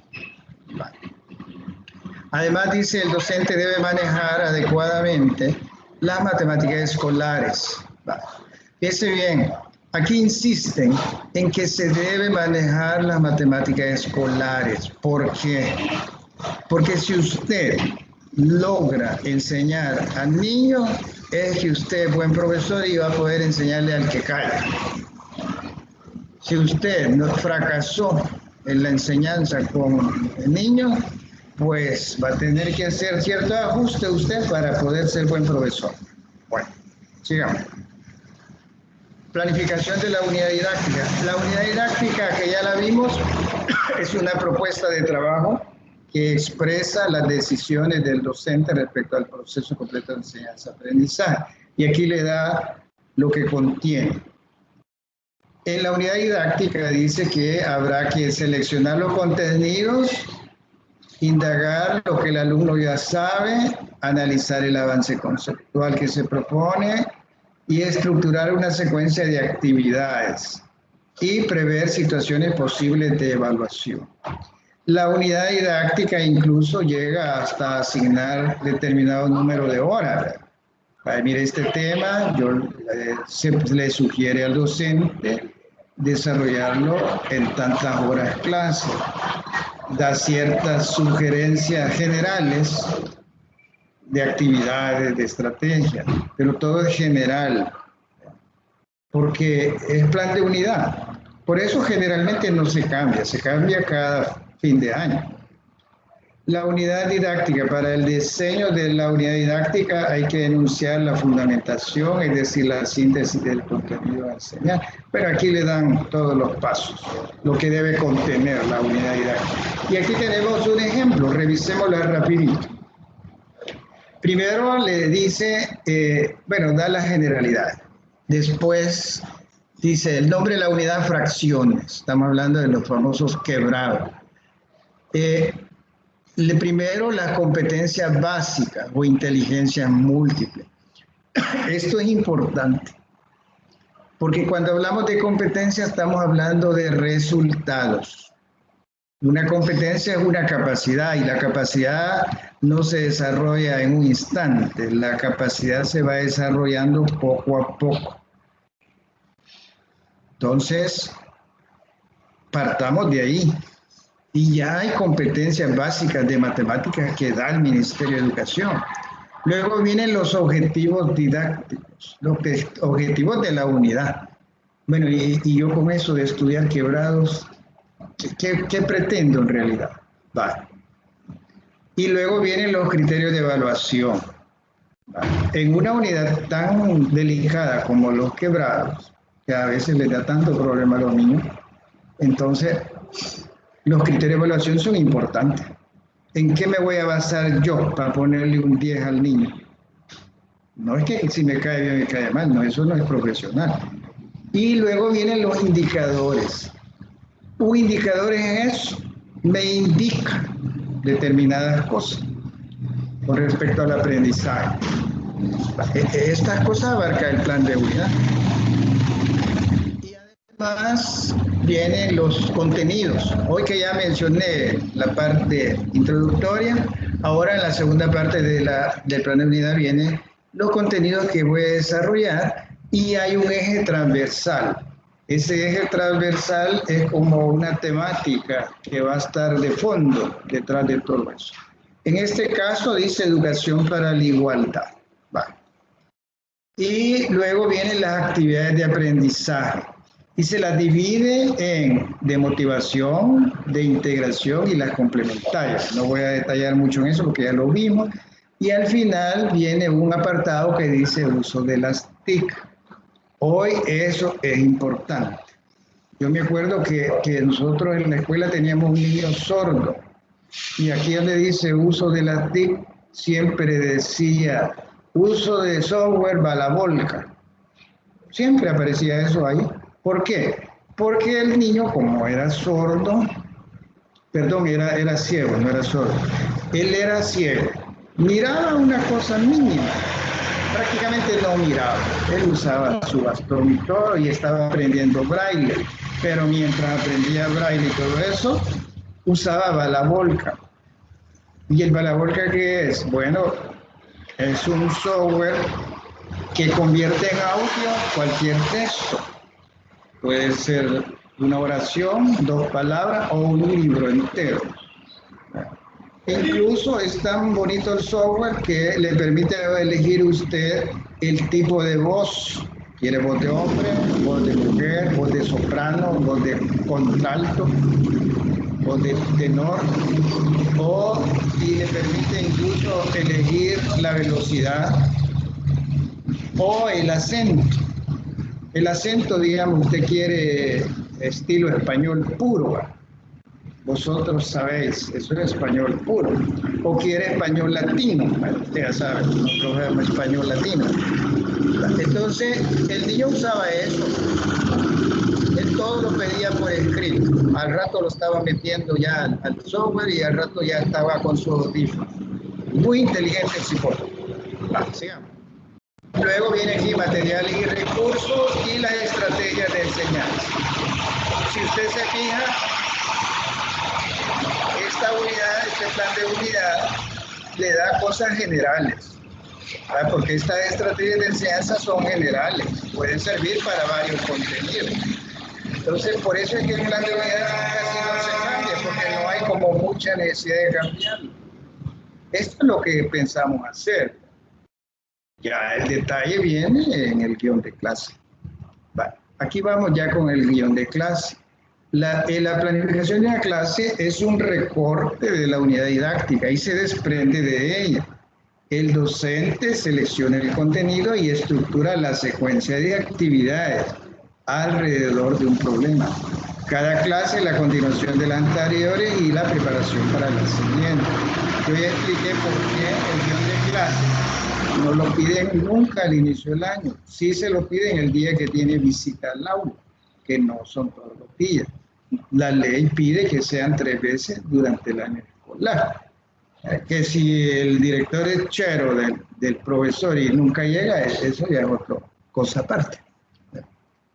Preguntas que orientan el análisis acerca de la coherencia de la unidad didáctica. Aquí hay un montón de preguntas que sería bueno que ustedes las revisaran con cuidado. Yo solo voy a revisar 2 debido al tiempo. La primera, ¿está secuenciado el contenido seleccionado? O sea, como cuál voy a desarrollar primero, cuál segundo y por qué, siguiendo un orden lógico, especialmente en la clase de matemáticas. La segunda pregunta, ¿son adecuados los problemas iniciales? Es decir, ¿logran motivar al estudiante? ¿Despiertan el interés, la curiosidad del estudiante con ese tipo de actividades? Bueno, ustedes pueden revisar las otras. Y ahora aquí viene el guión de clase. Este ya es más detallado. Este le menciona el nombre, en qué unidad estamos, porque hay que saber en cuál unidad estamos, son varias unidades. Luego viene el objetivo, pero el objetivo de esa clase, por eso el guión de clase. Que en la clase anterior, bueno, ese será otro objetivo. Luego viene los contenidos que voy a desarrollar para esa clase. Luego los indicadores de logro. Mire qué interesante. Y la activación de conocimientos previos, el desarrollo y conclusión. Las tres fases de esa clase, tomando en cuenta los indicadores de logro. O sea, primero hay que ver a dónde queremos llegar para después escribir lo demás. Luego al final dice recursos y evaluación. Ese es un guión de clase. Prácticas erróneas y contraproducentes. Lo vamos a ver esto. Yo sí les pediría que si me disculpan, podíamos retrasarnos 10 minutos más después de las 12, porque me gustaría abarcar un poco más debido a que yo tuve una situación y no pude comenzar puntual a las 10. ¿Verdad? Bueno, terminaríamos esto 12 y 10. Démosle. Vale. Prácticas erróneas y contraproducentes cuando se da prioridad a modelos burocráticos. Vaya, mire, prácticas erróneas, que dije que están equivocadas, hay que corregirlas, y contraproducentes significa que en lugar de ayudarnos nos están haciendo daño. Vaya, primera, la persistencia en algunos establecimientos de un modelo administrativo y burocrático por sobre una idea de gestión curricular en función del logro de metas. Hace que en ocasiones se pierda esto. Entonces,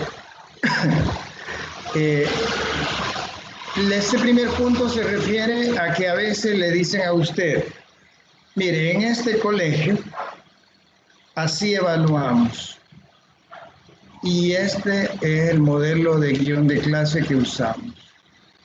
Si usted no sigue estas indicaciones, queda despedido. Y cuando de repente uno revisa todo eso, mira que eso ya no está actualizado, que eso ya no se usa. Sí, pero como el dueño del colegio dice que eso hay que usar, y como es privado, es un ejemplo. Número 2, lo importante es que se entreguen planificaciones. Es común que se entregue a los docentes. El problema de eso es que, ¿y será que cumplirá con esa planificación el docente? ¿Será que la está desarrollando paso a paso todo lo que él planificó? A veces solo hacen la planificación y no la leen nunca, no saben ni qué es lo que van a ir a dar. Entonces, esa planificación prácticamente no sirve. Luego dice, el buen profesor es el que cumple con su planificación paso a paso. Pero fíjese que no es así. Porque alguien se puede considerar buen profesor porque, mire, yo hice todo lo que estaba en mi planificación. Paso a paso. Bien cuadradito todo. Si quiere usted verifique, señor director. Y él cree que por eso ya es buen profesor. Pues no es buen profesor. Porque no son alumnos clonados los que tienen. En el camino siempre hay que hacer ajustes. Un buen profesor tiene que hacer ajustes. Y hizo tantos ajustes que se desvió algo de la planificación original. Pero no lo hizo por molestar. Lo hizo porque de esa forma él consideraba que iban a aprender más los alumnos. porque habían cosas que a lo mejor él no había considerado al inicio y que ahora ya las puede considerar, por lo tanto decidió hacer. Cuando llega el profesor, dice, usted no cumplió con las planificaciones. No, la modifiqué porque observé esto y esto y decidí hacer los cambios para poder obtener mejores resultados. Hay una justificación. Ese sí es buen profesor. Primero porque presentó su planificación y luego porque dada la necesidad le hizo ajustes en el camino. Ahora, aquel profesor cuadrado que dice, no, es que yo no me salí nada de la planificación. Qué raro, ¿verdad? Pareciera como que tienen máquinas de alumnos y no son alumnos reales. Ahora, otra cosa es esta. Existe una sola forma de planificar. Vale, y eso no es cierto. Eso no es cierto.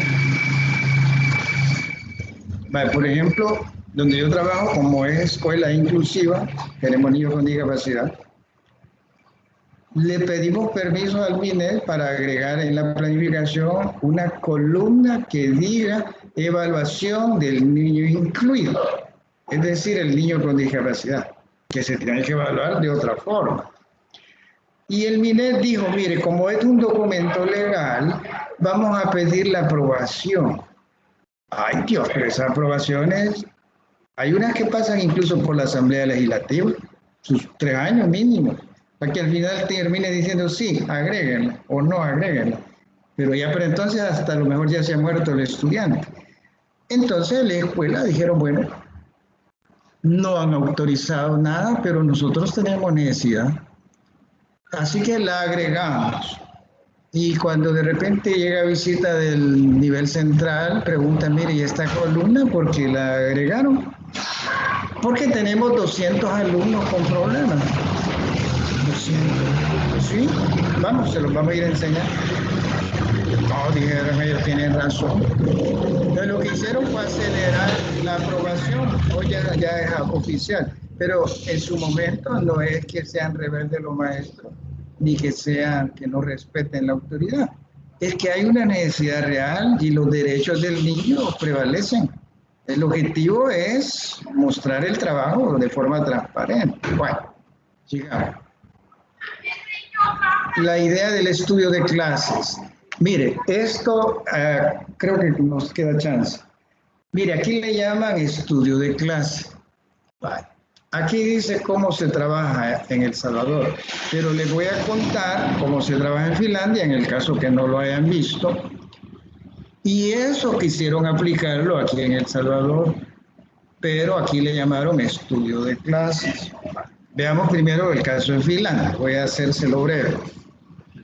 En Finlandia, los mejores estudiantes de la universidad son los que escogen para profesor. O sea, un alumno de universidad, aunque ya esté por graduarse, pero ha pasado a pura copia, nunca va a ser profesor en Finlandia, porque los investigan. Este toda la vida fue un alumno destacado, este debería dar clases, pongámoslo de profesor. Y como les pagan bien a los profesores, entonces cualquiera que le diga, mira, te queremos para profesor, ahí va, por el salario bien alto. Vaya, pero ¿cómo trabajan en Finlandia? Miren, en Finlandia los alumnos que están estudiando para profesor son invitados a observar cada semana la clase en una escuela. En Finlandia no hay escuelas privadas, solo públicas, y son buenas. Entonces, ya programan, ¿verdad?, que este grupo de alumnos va a ir a observar la clase del profesor fulano y tal. ¿Y qué tienen que hacer? El profesor le debe mandar 8 días antes el guión de clase. Primero el plan de unidad y luego el guión de clase, de la clase que él va a desarrollar ese día. Vale, eso es lo primero, primer requisito. Ya el alumno ya sabe de antemano qué tema va a desarrollar, cuáles actividades va a realizar, etcétera, etcétera. Entonces, el día de la clase, los alumnos entran, se sientan en la parte de atrás para no entorpecer nada y tienen prohibido hablar, caminar, etcétera, etcétera. Que hagan de caso que no existen en la clase porque han llegado a observar nada más. Va. Terminada la jornada, ellos se van a la universidad, se reúnen y comienzan a discutir lo que observaron y comienzan a modificar la carta didáctica que les proporcionó el profesor. En vista de lo observado, ellos le hacen sugerencias. Vale. Y luego, una vez que ya presentan la misma carta didáctica modificada, se reúnen ellos, el profesor encargado de la universidad y el profesor que dio la clase. Y le dicen, vaya, mire profesor, la carta didáctica que usted nos dio, la hemos modificado para mejorarla. Y entonces se la explican al profesor qué cambios le han hecho y por qué. Y comienzan ahí a discutir.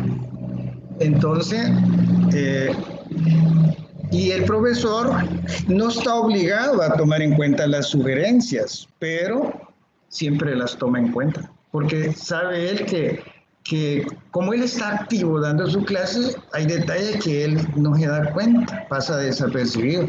En cambio ellos, como ellos no tenían parte activa, más que solo observar, vieron cosas que el profesor no había visto. Entonces, generalmente el profesor lo que hace es incorporar todas esas sugerencias. El siguiente año, cuando desarrolla el mismo tema, ya esa carta didáctica va modificada, pero como es trabajo en equipo, entonces, y de esa forma los de Finlandia, al final de cuentas, logran salir bien, son el número 1 en esas pruebas internacionales, por años han sido el número 1. Entonces aquí en El Salvador se llama estudio de clases. Un reducido grupo de docentes planifica una clase, 1 o 2 docentes implementa la clase con sus alumnos, la clase observada y analizada en público. En la preparación de la clase estudiada, los profesores diseñan en detalle las actividades. O sea, es trabajo en grupo, pero aquí son compañeros, generalmente son compañeros de clase. Es que el problema de El Salvador que los profesores son mero arrogantes. Si le dice, mire, un estudiante va a ir a observar su clase, ya está bravo. ¿Cómo es eso que alguien que ni siquiera se ha graduado va a venir a criticar? ¿Qué se ha creído? Se molestan, no quieren. Entonces, ¿qué hacen? ¿Qué hicieron en El Salvador? Que no lleguen estudiantes que todavía no se han graduado. Le mandan otro profesor igual que él. Vale, preparen la clase juntos, pero de los 4 que están preparando, 2 van a dar la clase y los otros 2 van a ir a observar. Y luego, una vez terminada la observación, se reúnen y le hacen ver al profesor lo bueno, lo malo y lo feo que observaron y le hacen sugerencias y entre todos terminan elaborando de nuevo la carta didáctica. Entonces, aquí le llamaban, además de estudio de casos, maestro espejo. Entonces, los profesores, yo veía que a la mayoría no les gustaba eso. No les gusta que lo lleguen a observar. De mala gana y porque la ley lo exige, le permiten al director que llegue 3 veces al año a observar una clase, pero solo él. Entonces, este proyecto, yo creo que ya por eso lo quitaron. Muchos se quejaban, los docentes, no les gustaba que lo observaran. En Finlandia es normal, lo más normal del mundo. Vale. Entonces aquí dice que la preparación del plan de clases implica al menos las siguientes desafiantes tareas: descripción de las situaciones matemáticas, caracterización de las tareas asignadas a los alumnos en los diferentes momentos, delimitación temporal y organizacional de los momentos de la clase, anticipación de los comportamientos y producciones de los alumnos, preparación de las eventuales intervenciones del docente para conducir la clase hacia la meta propuesta y selección y preparación de los materiales y medios para clase. Todos estos detalles van dentro de la preparación de la clase de matemáticas, que debe prepararse con cuidado. ¿verdad? Porque recordemos que el objetivo es que los alumnos participen en una clase y la encuentren atractiva, interesante, desafiante, porque de esa forma las actividades que realizan los motivan y se mantienen activos, dispuestos. Lo que pasa es que preparar una clase de esas requiere cierta habilidad de parte del docente y tener claras muchas cosas. Vale.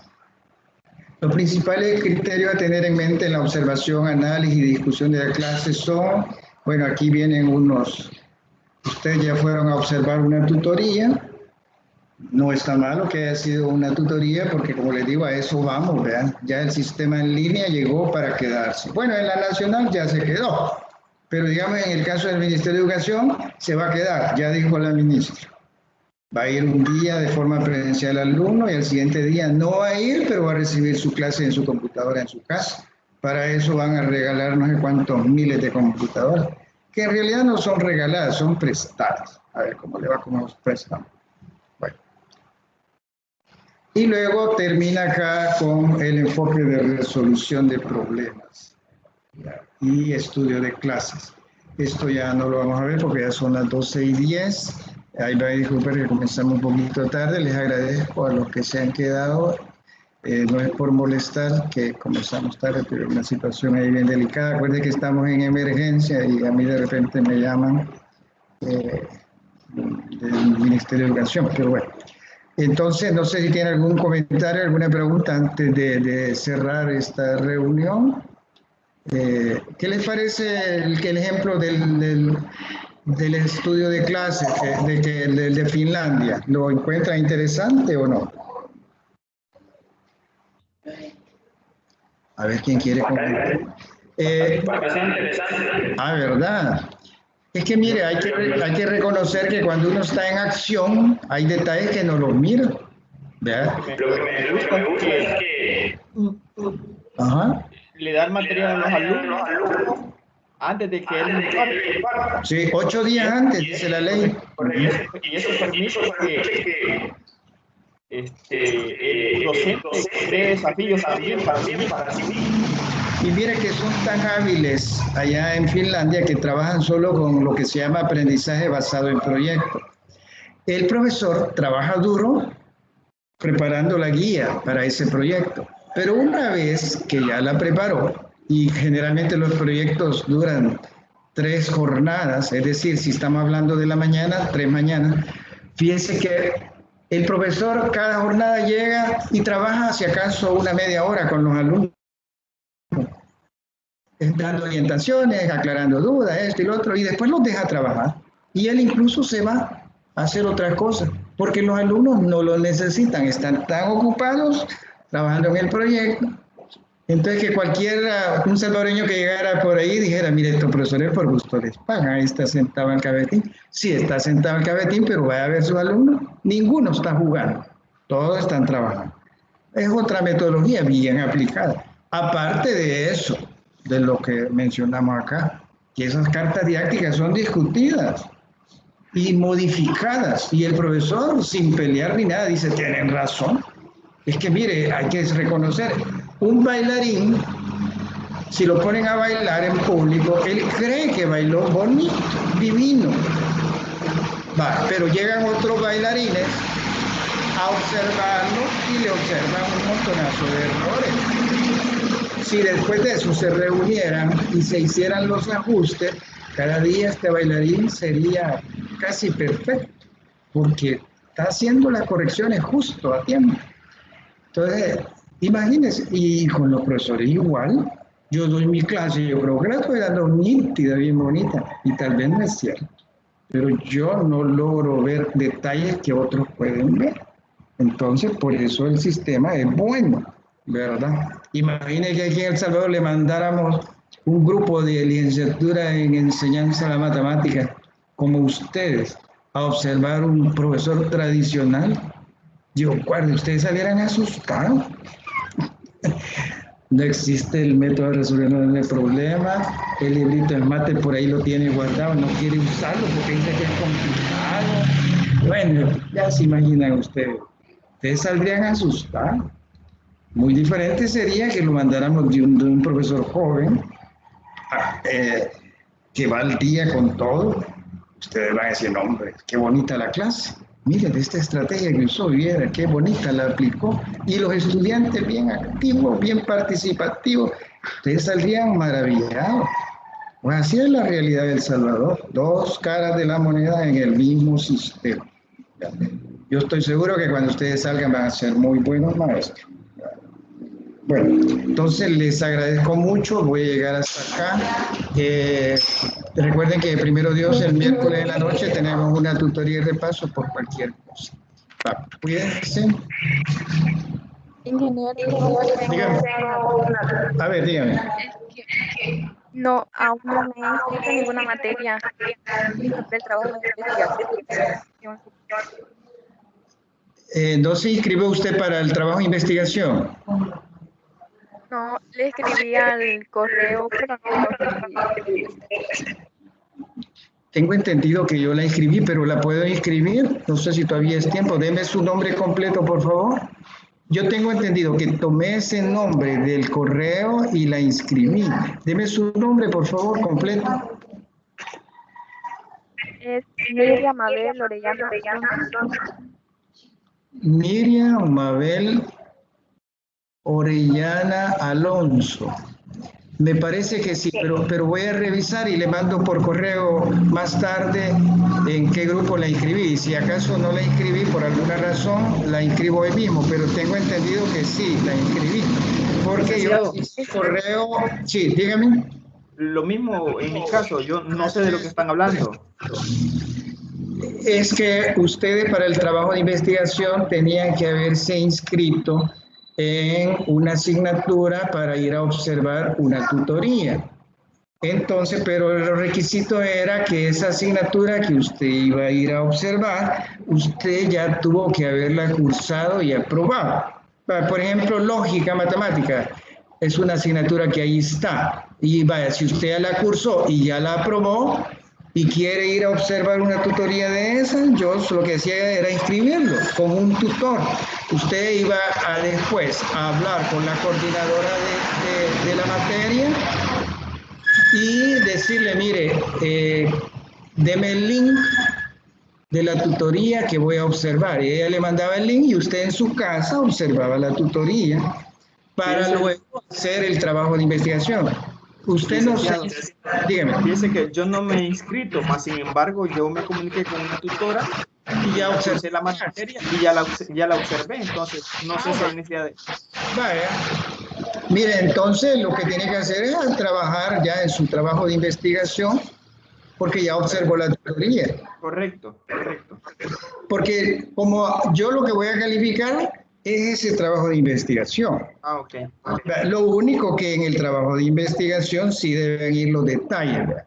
Para que no diga que usted se inventó las cosas. Es decir, ahí usted va a poner en el trabajo, yo fui a observar la tutoría en tal fecha correspondiente a tal asignatura que iba a ser coordinada por el tutor fulano y tal. El tema era tal cosa y bueno, y lo que observé fue lo siguiente, y da la lista explicando qué vio usted ahí, siguiendo ya la guía que decía. Entonces yo, a la hora que usted me dé el trabajo, yo lo voy a calificar.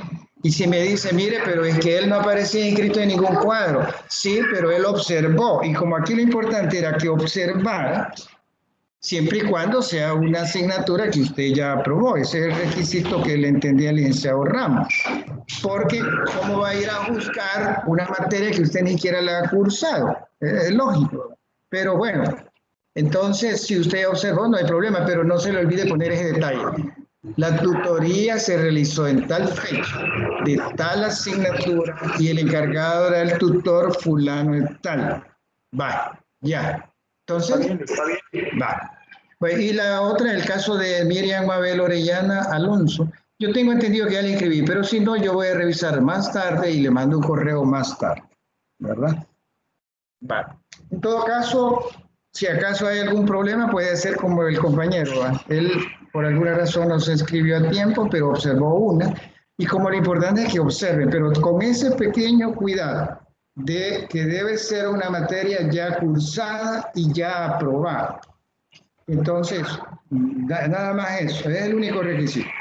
Cualquier materia, pero, y que sea, pues, por supuesto, de años anteriores, porque para que usted la haya cursado, si usted está en tercero, tendría que ser una materia de primero, segundo. O puede ser de este mismo año, pero del ciclo anterior, porque tiene que ser cursada y aprobada. Entonces, les agradezco mucho. Voy a terminar acá y que pasen una feliz tarde todos.